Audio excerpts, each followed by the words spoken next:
Então, continuando aqui, a parte 2 da nossa aula, vou aqui compartilhar novamente a minha apresentação.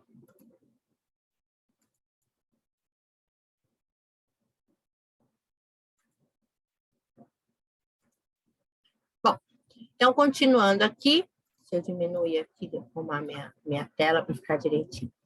Então, continuando aqui, a aula 7, parte 2, e a gente continua falando aí da atribuição de estilos no Word.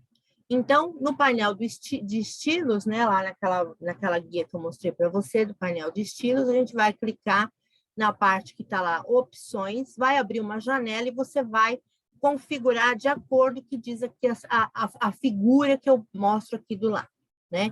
Então, lá, eu vou pegar os estilos, né, vai abrir para mim aquela guia que ficou lá suspensa, né, de estilos, e aí, quando eu clicar aqui embaixo em opções, ó, nesse botãozinho de opções, vai abrir esta janela para mim, tá? Então, só lembrando, né, deixa eu voltar lá para mostrar para você onde que está isso.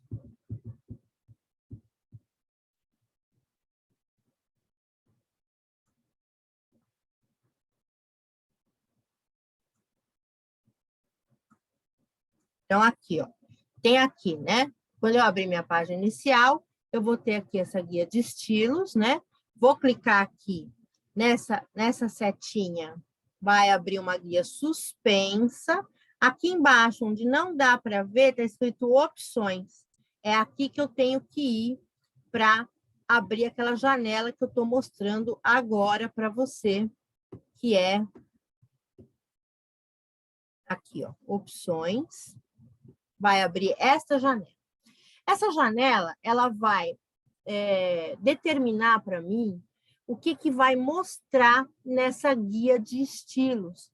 Então, como que eu vou organizar esses estilos para eu me achar na hora que eu tiver que escolher algum estilo? Então, eu vou mandar colocar aqui todos os estilos em ordem alfabética, obviamente, para ficar mais fácil de eu procurar, tá? Aí, aqui, selecione formatação para mostrar. Deixa eu pegar meu ponteiro, que eu gosto de pegar. Aqui. Selecione a formatação para mostrar os estilos. Aqui eu não preciso clicar em nada. Aqui eu vou. Selecione como os nomes, os de estilos internos serão exibidos. Mostrar próximo título quando o nível anterior for utilizado. Então, o que isso significa? Isso significa que o título 2 vai aparecer na minha lista a hora que eu usar o título 1. E o título 3 vai aparecer na minha lista a hora que eu usar o título 2, tá? Eu posso escolher para aplicar isso só neste documento, ou posso também escolher para aplicar em todos os documentos do meu Word, todo documento novo que eu abrir vai aplicar isso daí. Eu deixo o meu configurado porque eu uso muito isso, então todo meu documento novo ele acaba abrindo aí com essa configuração. Mas se você vai fazer um trabalho ou outro, você pode aplicar só nesse documento. Quando você aplica em todos, o que significa? Significa que essa preparação que você vai fazer, título 1, título 2, título 3, corpo, figura, tabela, etc., toda vez que você abrir um documento novo do Word, eles já vão estar lá prontos para você. Tá? Isso é isso que significa deixar em novos documentos baseados neste modelo. Os meus ficam assim, mas se você é uma pessoa que vai fazer um trabalho na vida e outra na morte, não há necessidade de deixar isso pronto aí. Tá? Então, vou deixar todos os estilos em ordem alfabética, vou dar OK, tá? E aí, eu vou clicando nas opções, né, conforme a figura anterior me mostrou, né? E todos os estilos do Word, vai aparecer para mim todos os estilos que o Word disponibiliza. Então, todos os estilos que vêm de fábrica do Word vão aparecer lá naquela lista quando eu fizer aquela seleção de mostrar todos os estilos. E aí a gente vai, primeiramente, a gente vai modificar aqueles que já existem para eles ficarem na forma que a gente quer. Então, por exemplo, o Word ele já traz para a gente título 1, título 2, título 3. E aí ele traz alguns outros que a gente pode modificar. Então, esses 3 são os primeiros que a gente vai mexer, que são aqueles que já estão prontos, eu só tenho que modificar. Então, vamos ver. Vamos lembrar lá das sessões, eu falei que eu ia lembrar isso com você, tá aqui as sessões do meu trabalho são a seção primária, que vai ser o título, um organismo numérico inteiro, né, como eu falei para você. O título de seção secundária 1.1, 1.2, 1.3, o de seção terciária 1.1.1, 1.1.2, 1.1.3. E aí a gente vai ter esse de seção primária, a gente vai chamar de título 1, esse de seção secundária a gente vai chamar de título 2 e esse de seção terciária a gente vai chamar de título 3. É assim que o Word vai reconhecer cada uma das seções do meu trabalho. Título 1, título 2, título 3. Então, a atribuição de estilos vai ser título 1, título 2, título 3. A seção quaternária e a seção quinária a gente não vai utilizar. E se a gente for utilizar, se porventura você pegar um trabalho que tem a seção quaternária e tem a seção quinária, a formatação vai ser a mesma, vai ser título 4 e título 5, tá? Bom, então, para efetuar esse trabalho acadêmico, primeiro, o que eu vou fazer? Eu vou criar um estilo diferente para cada tipo diferente de item. Como é que eu vou fazer isso? Eu fiz uma listinha para ficar mais fácil, para eu saber quais são os estilos que eu tenho que criar assim que eu abrir meu documento. Então, quando eu abrir meu documento em branco, eu vou criar primeiro esses estilos. O título 1 centralizado, porque eu vou usar o título 1, que é alinhado à esquerda. Mas, por exemplo, referências é centralizado. Então, eu vou ter que ter um título 1 centralizado, que eu vou chamar de título 1 Cent. Vou ter o título 2, o título 3, o corpo. O corpo do meu trabalho é o meu texto, né? Porque quando eu for fazer a formatação, eu vou selecionar só o texto para pôr esse estilo corpo, eu não posso selecionar nada mais. Então, o título tem que ser só o título, o corpo tem que ser só o corpo, tá? Vou precisar fazer um estilo para gráfico, um estilo para fonte, um estilo para figura, um estilo para tabela e um estilo para citação com mais de 3 linhas, que eu vou chamar de citação 3. Tá? Então, são esses os estilos que eu vou criar para iniciar o meu trabalho. Então, vamos lá, como é que a gente vai fazer? Primeiro, a gente vai modificar aqueles que já estão prontos, né, conforme o que a BNT me pede. Né? Então, qual é a formatação para os estilos de títulos? Os títulos de nível 1, que são os títulos 1, título de nível 1, ele vai ser em Times New Roman ou Arial. O tamanho, e Jussi, isso é sempre assim, tá? Sempre vai ser essa formatação. Título de nível 1, que é aquele que é numeral inteiro, né? 1, 2, 3, 4, 5, ele vai ser Times New Roman ou Arial, aí depende do que a faculdade determinar ou o que o aluno escolher. O tamanho vai ser 12, é o que eu falei para você que antigamente eram diferentes os tamanhos, mas agora todos os títulos são de tamanho 12. A cor vai ser preta. Por que eu insisto em falar cor preta? Existe uma cor lá que eles chamam de automático. O Word, tá? O Word às vezes põe lá uma cor, você coloca o cursor em cima, aparece escrito automático. Aquele automático às vezes é cinza. Então, eu sempre tenho que escolher lá o quadradinho onde eu ponho o cursor em cima e aparece preto. Então, a cor tem que ser preta. Ele vai ser alinhado à esquerda, a entrelinha do título vai ser simples, recuos e espaçamentos de antes e depois vai ser 0, e o recuo de primeira linha vai ser nenhum. Então, essa é a formatação que eu tenho que aplicar para fazer o meu título de nível 1. Isso vai ficar mais claro para você a hora que a gente abrir o Word e fizer isso aí no Word. Na próxima aula, eu já vou pegar isso daqui que eu estou dando na teoria e vou aplicar lá num documento do Word. É por isso que eu falei para você que é importante que você tenha o programa Word, porque às vezes naquele Google Documentos, lá os documentos do Google, ele não tem os mesmos recursos que tem dentro do programa original do Word. Então, para que você faça a formatação e para que ela fique legal, é importante que você tenha o Word. O Word ele é um programa que vai te deixar aí muito tranquila com relação a formatação. Eu acabei até me desfazendo uma época aí, eu comprei um Mac, um computador Mac, e acabei vendendo, porque o Word do Mac era muito diferente do Word do Windows, e era muito complicado para eu fazer meu trabalho, então eu acabei vendendo e comprando aí um Dell, que é o que eu uso hoje, né? Eu só uso, eu já tive vários notes, mas o melhor que eu já tive até hoje, eu tive 3 notes Dell. O Dell foi o melhor que eu tive aí até hoje. Então, é o que eu utilizo para trabalhar. Com relação ao Word, hoje as faculdades elas mantêm convênios, né, com a Microsoft. Então, muitas vezes, o aluno tem um convênio com a Microsoft, por isso que eles acabam fazendo os trabalhos no Word, porque eles têm o Word de graça. A Microsoft fornece para os alunos da faculdade o Word gratuito. Eu tenho o Word gratuito porque o meu marido dá aula na FATEC, e a FATEC mantém um convênio com a Microsoft, e ele pode instalar o Office em 5 equipamentos. Então, ele tem instalado no dele, eu tenho instalado no meu, por isso que você vai ver algumas vezes lá em cima escrito Álvaro, porque a licença é para ele que tem essa licença do Office, porque a Microsoft tem um convênio com as FATECs. FATEC é uma faculdade pública aqui do estado de São Paulo, então a Microsoft mantém um convênio com as FATECs, né, que são do estado de São Paulo, que é com a finalidade de oferecer gratuitamente para professores e alunos vários programas da Microsoft, né? Dentre eles, o que a gente mais utiliza, que é o Office. Bom, voltando lá, então, como é que eu faço isso na prática? Então, vamos ver aqui, né? Na prática, como é que eu faço essa modificação do meu estilo? Então, eu vou pegar, né, a minha página, escrevi aqui introdução, só para a gente ver, né, como é que seria feito, eu escrevi aqui introdução, um espaço introdução. Aí eu vou lá naquela tabela de estilos rápidos e vou procurar o título 1, que está aqui, ó, título 1, e vou clicar com o botão direito do meu mouse. E quando eu clico com o botão direito do mouse, ele aparece esse menu aqui, ó.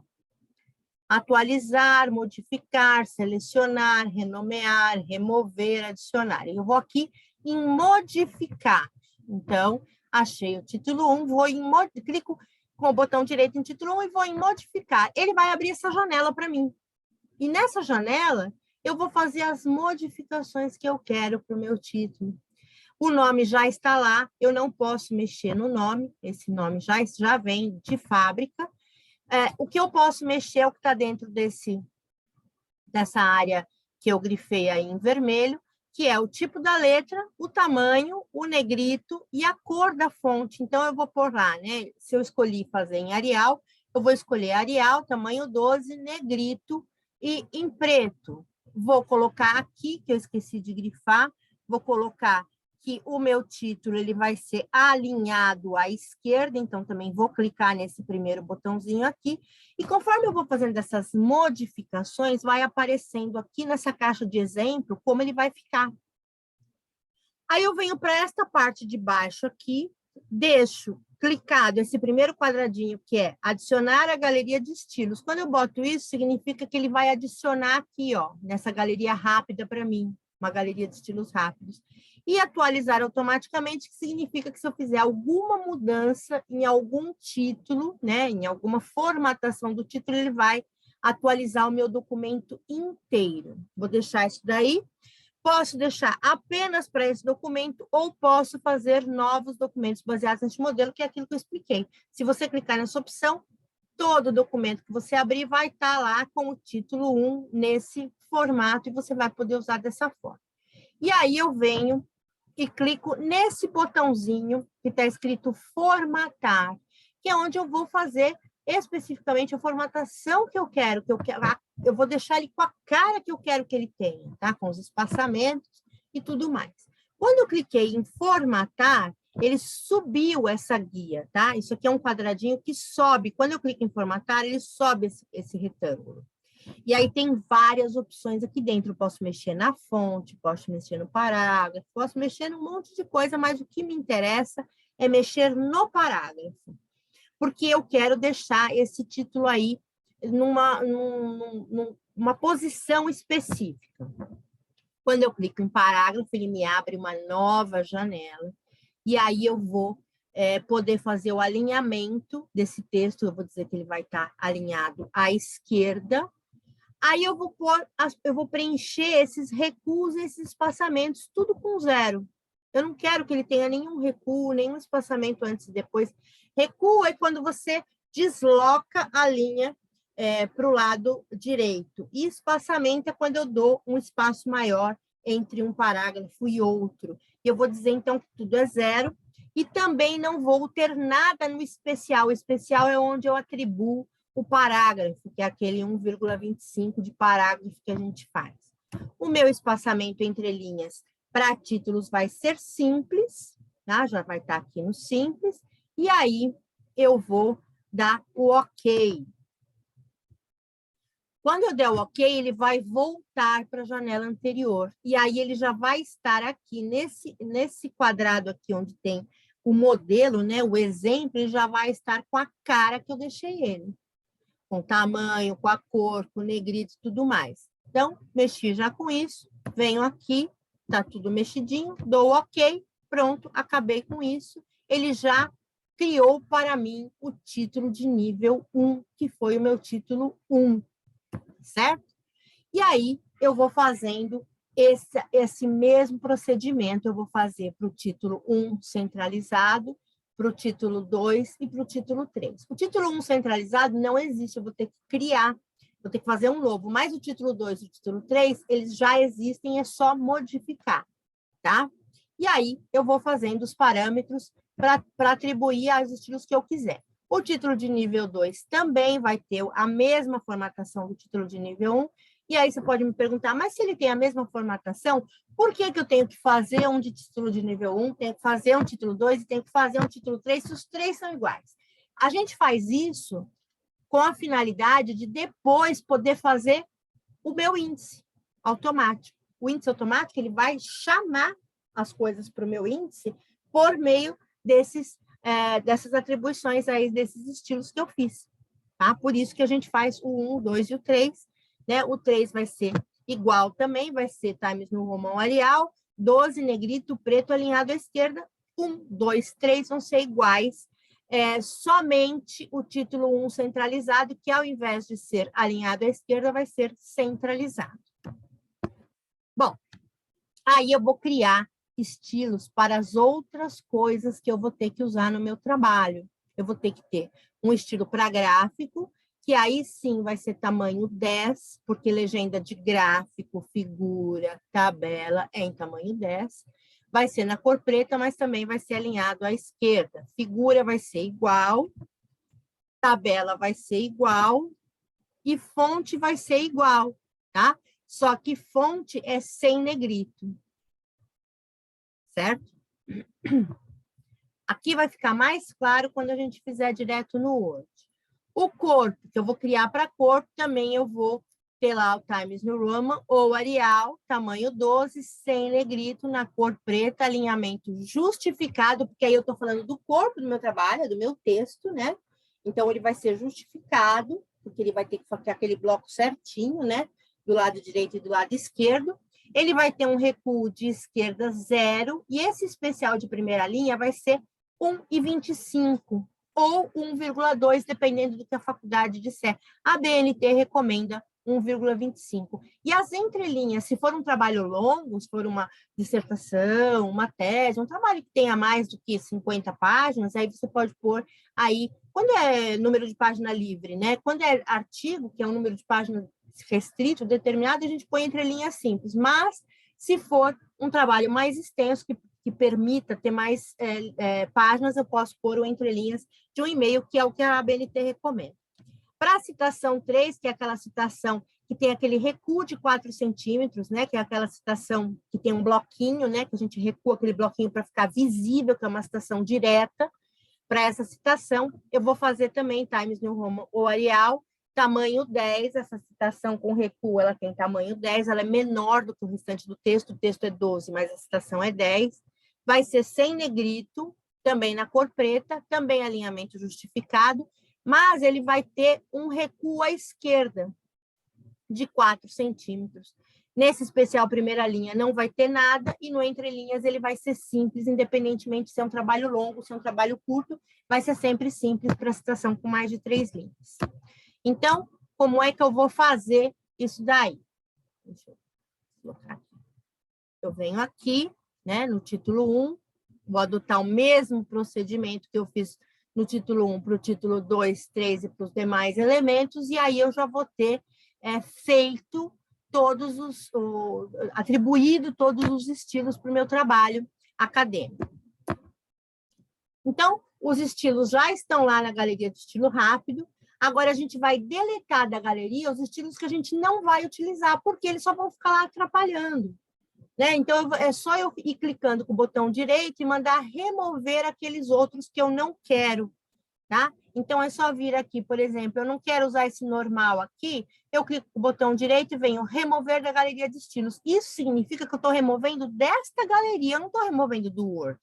Estou removendo só dessa galeria. E aqui nessa galeria, então, vai ficar só aqueles 8 estilos, 8 ou 9 estilos que a gente criou para fazer o trabalho. E aí, nessa galeria, vai ficar mais fácil de eu navegar, porque vai ficar só aqueles que eu vou ter que utilizar mesmo. Deleto todo mundo que eu não preciso, porque eu não preciso mesmo, então eu venho aqui e mando remover da galeria de estilos aqueles todos que eu não vou utilizar.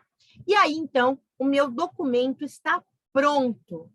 Pronto, já posso iniciar o meu trabalho, porque o documento já está pronto, está formatado. A minha formatação básica, não pode esquecer de salvar, porque se você salvar toda essa trabalheira que você teve, se você não salvar, você vai perder tudo. Se houver uma queda de energia, se houver alguma coisa aí, se você sem querer fechar o seu computador, se o seu computador travar, que isso pode acontecer, se o Word travar, e aí você perde tudo aquilo que você fez, tá? Então, vai salvando à medida que você vai fazendo. Eu vou salvando, a cada pouquinho eu vou salvando, porque eu já tive tanto problema em perder informação, que eu peguei o hábito de ir salvando à medida que eu vou utilizando. Então, a gente vai estar com o documento preparado, então a gente vai botar aí mãos à obra, a gente vai começar a colocar o trabalho nesse arquivo que eu fiz, que eu organizei.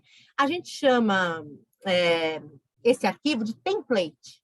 Né? Alguns congressos vão até fornecer um template, que é um arquivo pronto para você só ir substituindo os textos. Eu tenho vários templates aqui prontos no meu computador, onde eu vou só substituindo o texto.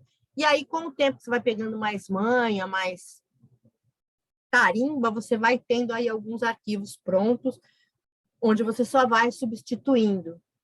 Geralmente, eu pego um texto, pego um arquivo desse padrão que eu tenho e colo o texto do aluno direto nesse local, que é para já poder fazer a formatação direto aí. Bom, aí eu preparei aí uma listinha com algumas dicas que vão ser importantes. E são algumas dicas de coisas que eu fui aprendendo meio que na bronca, meio que no tapa, né? Porque a gente vai aprendendo as coisas meio que no tapa. São dicas que a gente aprende com os erros que a gente cometeu, né? Então, vamos lá, mãos à obra, vamos ver quais são essas dicas. Então, a primeira dica é salvar o arquivo com o seu nome. O que eu faço quando eu recebo um arquivo de um aluno? Às vezes, o aluno salvou aquele arquivo com um nome muito genérico. Salvou aquele arquivo lá com o título do trabalho dele, vamos supor que ele está falando sobre plantação de laranja. Então, ele põe lá, plantação de laranja, no arquivo dele. Quando o orientador dele recebe esse arquivo, ele não vai, às vezes, um orientador tem 10, 15 orientandos, ele não vai relacionar que o João é o dono do arquivo que é a plantação de laranja. Então, como seria melhor do João se identificar para o orientador dele? Seria melhor que o João salvasse o arquivo dele com o nome dele completo, João da Silva Martins. E aí o orientador dele bate o olho e fala, esse aqui é o trabalho do João, e já sabe qual é o trabalho. Quando ele abrir na primeira página, vai estar lá o título do trabalho e não vai ter grandes problemas. É melhor sempre salvar o trabalho com o nome do aluno, porque aí fica mais fácil do orientador ou do professor, e isso vale para qualquer coisa, qualquer trabalho que você vai fazer, qualquer arquivo que você vai mandar. Por exemplo, você vai mandar um currículo, você pode salvar lá, currículo Gisele Esteves Prado. Por quê? Porque quando a pessoa olhar aquele currículo salvo lá no diretório dela, ela vai saber que é meu. Eu quero ver o currículo da Gisele. Vou procurar, lá tem um monte de arquivo chamado currículo vitae, currículo 1, currículo 2, currículo 3, currículo 5, currículo 20. E qual que é o da Gisele? O da Gisele é o que está escrito lá. Currículo, _ Gisele Esteves Prado. Prático, fácil. E isso vale para qualquer documento que a gente vai fazer. Essa é uma dica muito, muito legal para qualquer documento que a gente vai enviar. Então, cada vez que você fizer uma versão nova do seu trabalho, uma versão nova do seu arquivo, deleta a anterior. Eu já tive vários problemas. Eu tive uma vez uma cliente que ela me mandou ela tinha muitas versões do trabalho dela no computador dela. Acho que ela tinha. Cada vez que ela fazia uma versão nova, ela salvava com um nome novo e deixava a anterior. Então, ela punha lá,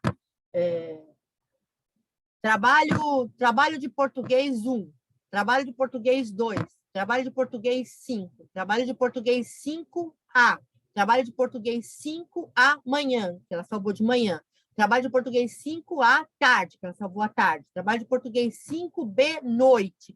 Então, quando ela terminou o trabalho dela, o diretório dela, tinha para mais de 20 cópias diferentes do trabalho. Por mais que você seja uma pessoa organizada, chega uma hora que você se perde. Então, tem muita gente que salva assim, essa para não se perder, né? Trabalho 1 revisado, trabalho 1 revisado pelo orientador, trabalho 1 revisado, esse é o que vale, trabalho 1 revisado, esse é o que vale, orientador olhou, trabalho 1 revisado, esse que vale, o orientador olhou e aprovou. Então, chega uma hora que é trabalho revisado 1, esse que vale, trabalho revisado 1, agora vai, trabalho revisado 1, esse é foda. Então, perca essa mania. Salvou um arquivo novo, deleta o anterior. O anterior você não precisa mais. Você tem um novo, para que você precisa do anterior? Deleta. Uma cliente minha fez o trabalho comigo, me pagou tudo direitinho e tal, e depois me mandou uma mensagem acabando comigo, dizendo que eu tinha feito o trabalho dela todo errado, que onde já se viu, ela me pagou e eu tinha feito um trabalho horrível para ela, o orientador dela encheu de correções, que não sei o que lá. Eu fiquei muito sem graça, falei assim, olha, fulana, eu acho que está vendo algum equívoco, porque o seu trabalho estava certinho, estava redondinho, eu fiz toda a revisão, mandei, eu vou te mandar a cópia. Ela me mandou. Realmente o trabalho dela estava horroroso, porque ela mandou o arquivo errado para o orientador dela. Ela simplesmente se confundiu na hora que ela tinha lá um monte de arquivos.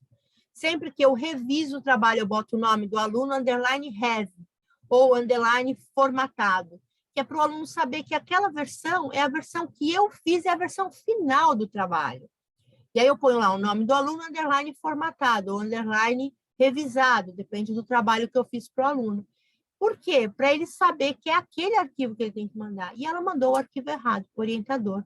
No final das contas, ela acabou me pedindo desculpas, porque ela percebeu que ela tinha feito tardiamente, mas já tinha acabado comigo, tinha brigado comigo, falado um monte de besteira para mim. Mas isso acontece mais do que a gente imagina. Eu já tive problemas com alunos que já fizeram isso. Aluno que manda a prova, manda o trabalho, manda a versão errada, manda a versão antiga, manda a versão sem... Principalmente quando trabalha em grupo, que eles ficam juntando as peças e costurando os trabalhos, às vezes manda uma versão que está faltando a parte do João, manda a versão que está faltando a parte da Maria. É complicado. Então, o aluno tem que ser muito organizado nisso, para que ele não se perca, que ele não mande aí o arquivo errado, né? Outra dica que eu dou para os alunos é sempre manter um arquivo onde eu vou salvando todos os dados dos materiais de onde eu tirei cada coisa. Porque às vezes eu vou precisar recorrer a uma fonte, vou precisar recorrer a uma citação, e aí às vezes eu pergunto para o aluno assim, olha, essa linha da página 20, terceira linha da página 20, você tirou essa informação de onde? Você não fez a citação. Se o aluno for um aluno organizado, que tem tudo anotado, ele fala para mim, espera um pouquinho que eu vou verificar. Ele vai lá nesse arquivo onde ele anotou tudo, onde ele salvou todos os dados, ele vai falar para mim, olha, essa citação aí da página 20, eu tirei de tal site ou de tal livro, foi tal autor que falou, porque a gente tem que ter isso daí organizado, e isso eu preciso contar com o cliente para ele fazer isso. Então, essa dica que eu estou dando também é uma dica se você, de repente, for trabalhar com orientação de trabalhos, é uma área bacana para você trabalhar, que é uma área de consultoria. Às vezes o aluno não quer que você faça o trabalho, ele quer uma consultoria para que ele mesmo possa fazer o trabalho dele, ou para que ele possa fazer o que eu estou fazendo aqui com você. Você pode ensinar para o aluno como fazer um TCC, como fazer um trabalho acadêmico. Então, para isso, é importante que você ensine que o aluno tem que ter esse diretório, esse arquivo, onde ele salvou as informações, onde ele salvou algumas coisas que ele foi pegando aí da internet. Eu costumo fazer um arquivão quando eu estou fazendo pesquisa, Eu abro um documento do Word e vou colocando o link e o texto, o link e o texto. Então, tá tudo lá. Então, é só ter um pouquinho de trabalho para procurar, eu vou saber tudo de onde eu tirei qualquer informação que tiver dentro do meu trabalho, porque vai estar tudo lá nesse arquivão que eu fiz, esse meu lixão, né? Eu chamo de lixão. Bom, e depois você vai tendo isso organizado, você vai ficar mais fácil para fazer as citações. É lógico que a forma adequada de fazer a citação é logo na hora, no mesmo momento que você pegou uma informação, já coloca a citação na hora, que é para poder não se perder. Mas tem aluno que não faz isso, então você vai ter que ficar, muitas vezes, no pé do aluno para que ele mostre para você, para que ele diga para você de onde ele tirou as informações. Outra dica, né? Se eu usei um livro, hoje está cada vez mais raro usar livro para trabalho acadêmico, porque os acadêmicos eles estão dizendo que os livros eles estão se desatualizando com muita rapidez. Então, com esse crescimento de simpósios, de congressos, né, com esse crescimento de revistas científicas e de artigos, as informações mais novas e mais recentes, elas estão sempre nos artigos, porque publicar livro ficou muito caro. Então, às vezes, você publica um livro, se acabou de publicar um livro, vem uma informação nova, o seu livro já está desatualizado, né? Se acabou de lançar um livro, a ciência descobriu uma coisa nova e aí o que está no livro já está desatualizado. A gente vê aí o que a ciência descobriu da Covid nos últimos 2 anos, em tempos recordes, né? De um mês para o outro as informações mudavam. Imagina se eu fosse escrever um livro, cada vez que eu tivesse uma informação diferente da Covid, eu teria aí uma enciclopédia. Então, todas as informações novas, informações mais recentes, informações mais atualizadas, elas estão nos artigos científicos. Por isso, as bancas, elas acabam preferindo trabalhos que tenham mais referências dentro de artigos acadêmicos do que com livros. Né? É importante usar livro? É importante também usar livro. Tem alguns livros que são bíblias, né? de alguns assuntos.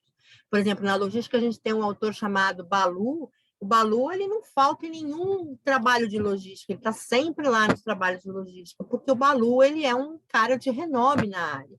Mas, então, toda vez que eu usar um livro, o que eu preciso? Hoje em dia, com as câmeras fotográficas, né, que a gente tem aí no celular, é só fotografar a ficha catalográfica do livro e ir guardando essas imagens aí num banco de dados.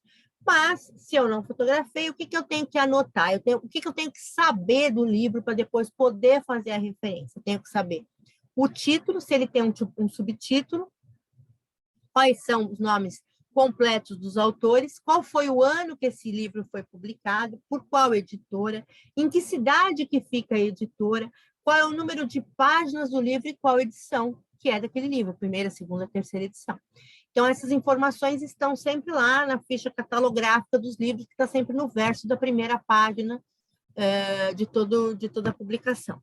Então, na ficha catalográfica eu encontro essas informações, o número de páginas costuma estar na ficha catalográfica, mas se eu não tiver em mãos a ficha catalográfica, não tiver em mãos o livro, o que eu faço? Eu entro lá no site de alguma livraria, procuro o livro que vai ter lá nas informações técnicas do livro, vai ter todas essas informações que eu estou precisando, e para saber a cidade onde fica a editora, é só entrar no site da editora e procurar qual é a cidade onde ela está.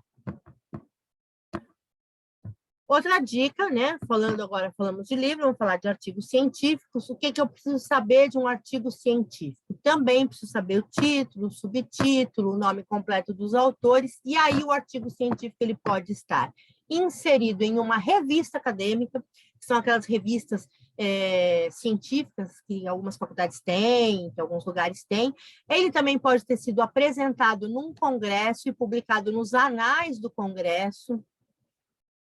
E aí eu tenho que ter o nome do congresso, tem que ter a cidade do congresso, a data, tudo direitinho. Se for uma revista, eu tenho que saber qual é a periodicidade, se ela é mensal, semestral, anual. Tenho que saber o número de páginas do artigo, isso é fácil, se o artigo tem 10, 20, 15 páginas. Né? A data de publicação, o que ele pede é mês e ano. Tá? Ele não pede dia, ele pede mês e ano em que foi publicado aquele artigo. Se o artigo estiver disponível online, né, se eu verifiquei esse artigo, eu consultei ele pela internet, ele tem um endereço online. Aquele endereço que está no navegador é o endereço que eu vou copiar e colar lá no More, na hora que eu for fazer a referência no More. A gente já viu como se faz referências no More. Qualquer dúvida que você tenha, é só me perguntar e aí a gente pode resolver isso aí rapidinho. Outra dica, quando eu for acessar um site, quando eu for fazer uma pesquisa num site, por exemplo, eu entrei lá num site do governo, entrei no site do Ministério da Fazenda, vamos supor, e peguei informações nesse site. Todas as informações, cada informação que está dentro de um site, ela está em páginas diferentes. Então, cada página, cada informação diferente tem um endereço diferente lá em cima nos links. Então, é esse endereço que eu tenho que pegar. O endereço de onde está a formação. Não adianta eu colocar lá ministério da fazenda.org.br, que não vai adiantar. Eu preciso do ministério da fazenda.org.br / e o resto do endereço que vai me direcionar exatamente para o local de onde eu tirei a informação. Então, eu preciso ter certinho isso, que é para poder ter a informação correta. E aí eu vou anotar o link, né? Vou copiar e colar num documento do Word, vou pegar o título da parte de onde eu tirei essa informação. Se tiver um autor, eu vou colocar o autor. Se não tiver um autor, eu vou colocar o nome do site. Para teses, dissertações e TCCs, também tem lá, eu já mostrei para você lá no More, tem uma parte no More que faz especificamente referência de tese, TCC e dissertação, né? Então, você também tem que ter lá o título, o subtítulo, o nome dos autores, o local onde foi apresentado, sempre tem lá, né? Por exemplo, Rio de Janeiro, o ano. Se foi uma tese, uma dissertação, uma monografia, um TCC, quantas folhas tem? O nome da instituição em que foi apresentado esse trabalho, qual foi o número, o ano da entrega, né? O trabalho foi apresentado na Fundação Oswaldo Cruz em 2015, no curso de engenharia, no departamento de engenharia química, né? Vamos supor. Então, são essas informações que todas estão em toda a primeira página de trabalho, vai ter lá todas essas informações. E se o trabalho, além disso, estiver online, também eu tenho que guardar o link e a data que eu acessei esse trabalho online, que é para poder pôr lá nas referências. Também a mesma coisa eu vou fazer para a revista, sendo ela uma revista científica ou um magazine, né, uma revista cotidiana, uma revista da se vende em banca, também tenho que saber local de publicação, editora, data, periodicidade, e se a revista estiver online, também tenho que ter lá o link. Para jornais, a mesma coisa, tem o jornal lá da sua cidade, o jornal O Globo, o jornal O Estado de São Paulo, a Folha de São Paulo, tem que ter também o local, a data completa em que foi publicado o artigo, né, ou a notícia que saiu, a gente tem que ter tudo bem referenciadinho, tem que ter tudo isso guardado.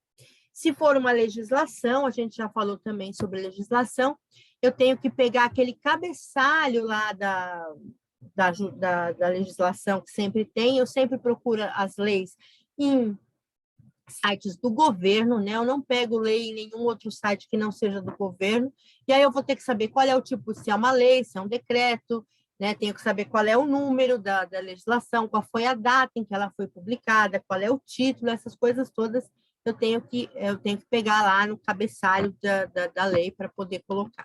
E se essa lei estiver online, todas as leis estão online, eu vou pegar o link e colocar também o link lá no More. Para filmes e vídeos, às vezes a gente faz um trabalho e a gente fala de um filme, né? A gente cita lá um filme qualquer que eu tenha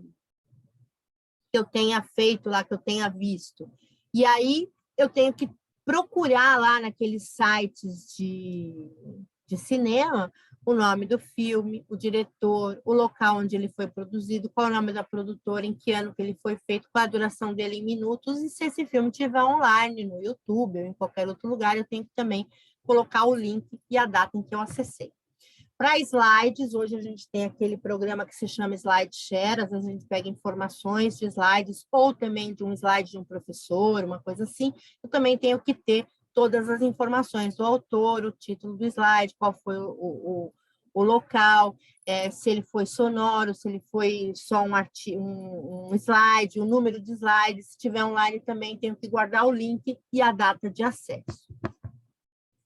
Aí eu também tenho que pensar nas autorizações. Às vezes, o trabalho tem foto de pessoas, tem foto de locais, tem foto de empresa, e eu não posso esquecer que eu preciso ter autorização por escrito para publicar a foto de qualquer pessoa que seja. Geralmente, as faculdades têm uma coisa chamada comitê de ética, e esse comitê de ética vai analisar se aquele trabalho vai passar ou não pelo comitê de ética. Esse não é um problema seu, tá? Não é um problema de quem está formatando, não é da sua alçada, mas é bom que você saiba quando você coloca a foto de uma pessoa, ou que você coloca o nome de uma pessoa, ou o nome de uma empresa, você tem que ter uma autorização por escrito para publicar a imagem dessa pessoa, ou publicar o nome da empresa, ou publicar uma informação qualquer que você tenha dessa empresa. Também, se você tiver uma entrevista, tirar alguma informação de uma entrevista que você fez com um diretor de uma empresa, né, que te deu dados aí que são teoricamente sigilosos, também você tem que ter uma autorização por escrito para divulgação de dados. Agora, se você estiver divulgando dados que estão na internet para qualquer pessoa ver, por exemplo, entrei no site da Natura e peguei lá todos os dados que tinha no site. Aí tudo bem, estava lá no site, está aberto para qualquer pessoa que quiser ver. Mas, se eu entrevistei um diretor da Natura e ele me deu informações que não estão no site, e ele disse para mim, não, pode publicar no seu trabalho tranquilo. Às vezes você fala assim para ele, olha, eu preciso de uma autorização sua por escrito. Porque você pode publicar e ainda ser processado ainda por cima. É claro que nada disso é problema de quem está formatando, mas, ao mesmo tempo que eu te ensino a formatar, eu te ensino também como fazer um trabalho, né? Então, por isso que eu estou falando estou te dando todas essas dicas, essas informações. Para divulgação de dados de empresas, também a gente precisa de autorização por escrito, para que depois a gente não entre aí na esbarrela de ser processado, de ser vetado o meu trabalho.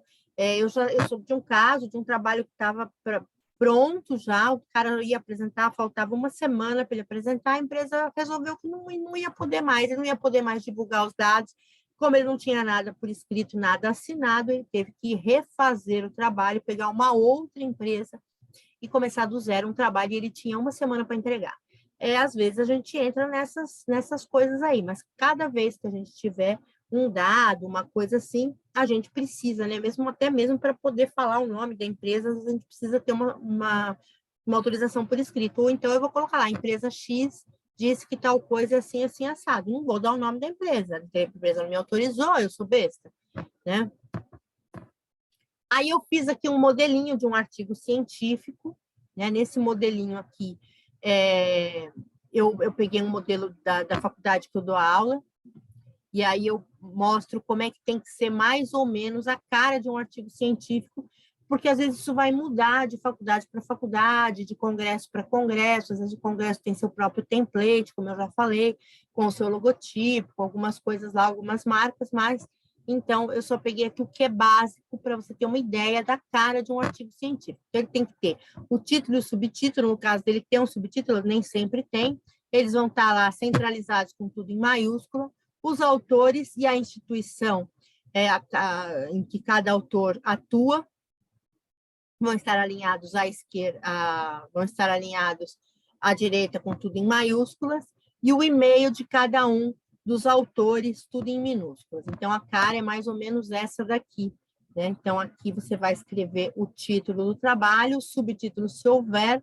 Alguns congressos vão pedir o título e o subtítulo em inglês, e aí você vai pôr autor 1 da Silva, a instituição e o e-mail dele. O e-mail é sempre um e-mail institucional. Todo aluno tem e-mail institucional. Então, nada de usar o UOL, o Gmail, esses e-mails que eles fizeram quando eles tinham 10 anos, menininha bonitinha do olho azul, @gmail, né? Não, nada de usar esses e-mails, porque todo mundo tem lá o e-mail institucional. Hoje, todas as faculdades dão e-mail institucional para os alunos, então o e-mail que vai aparecer aí nesses trabalhos são o e-mail institucional, né? No caso aqui, o nosso que é unibr.edu.br, e aí cada um vai usar o seu e-mail institucional. Então, título, subtítulo, em inglês, se for o caso, e aí autor 1, autor 2, autor 3. Vou dar uma paradinha agora e a gente volta na parte 3 para finalizar, porque esse vídeo já deve estar terminando. Então, eu vou voltar aqui daqui a pouquinho com a parte 3, a parte final da nossa aula.